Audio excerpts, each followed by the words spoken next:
Did you delete your Instagram story and want to recover it instantly? In this video, I will show you the fastest way to recover your deleted archive story on Instagram. Before we start, please like this video and subscribe to the channel for more helpful videos. So let's get started.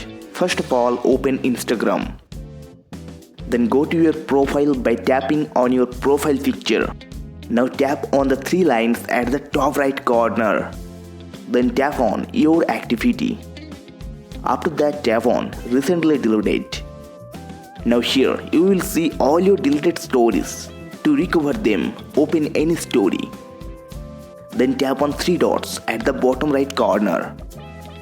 Now tap on restore and tap restore again to confirm.